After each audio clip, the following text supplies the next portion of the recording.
CLP leader भट्टी विक्रमार्का ने कहा कि तेलंगाना की तश्कील के ख्वाब को पूरा करने में चंद्रशेखर राव हुकूमत नाकाम हो गई।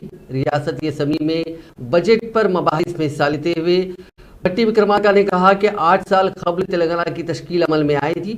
उस वक्त वहां के SC, ST, BC और अक़लियतों ने कई ख्वाब देखे थे, लेकिन 8 साल बाद भी यहाँ के अवाम की जिंदगियों में कोई तब्दीली नहीं आई। उन्होंने कहा कि हुकूमत फीकस आमदनी में इजाफा होने का दावा कर रही है, लेकिन हुकूमत इस बात को छुपा रही है कि उन 8 साल के दौरान रियासत को 5 लाख करोड़ का मखरूज बना दिया। उन्होंने कहा कि तेलंगाना की तश्कील के बाद मेघा कृष्णा रेड्डी, माई होम के रामेश्वर राव और बंडी पाठा साथियों दीगर सनतकारों और कॉन्ट्रैक्टर्स के असासों में काफ़ी इजाफा हुआ, लेकिन यहाँ के अवाम की जिंदगियों में कोई तब्दीली नहीं आई। उन्होंने कहा कि हर रियासत में खानगी और कॉर्पोरेट स्कूल और तालीमी इदारे बेतहाशा फीस वसूल कर रहे हैं, उन पर हुकूमत का कोई कंट्रोल नहीं है।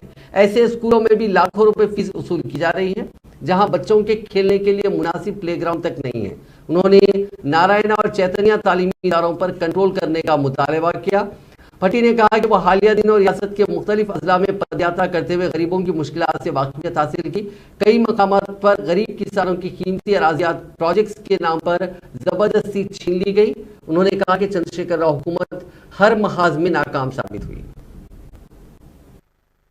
ద్వారా ఆఖరుగా వచ్చే 1000 కోట్లు 2000 కోట్లు కాకుండా చూస్తే మిగతాదంతా భూముల అమ్మకం ద్వారా వచ్చేటువంటి ఆదాయమే దీంట్లో అయిపోయింది సార్। మీరు ఈ రెండు కూడా ఇదేమంత మంచిది కాదు అధ్యక్ష రాష్ట్రానికి। భూములు అమ్మి అంటే రాష్ట్ర సంపదని హైదరాబాద్లో ఉన్న భూముల అమ్మకం ద్వారా 20,000 కోట్లు తెచ్చుకుందాం, ఎక్సైజ్ ద్వారా మద్యం ద్వారా 20,000 కోట్లు తెచ్చుకుందాం అనేది ప్రభుత్వాలు పేద ప్రజలను ఇబ్బంది పెట్టేటువంటి కార్యక్రమాలు ఆలోచించాలని చెప్తా ఉన్నాను।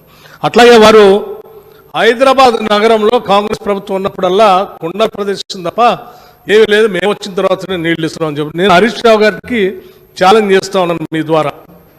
హైదరాబాద్ నగరానికి ఈరోజు వచ్చే నీళ్లు వాళ్ళు అందాలని కూడా చెప్పాను నేను।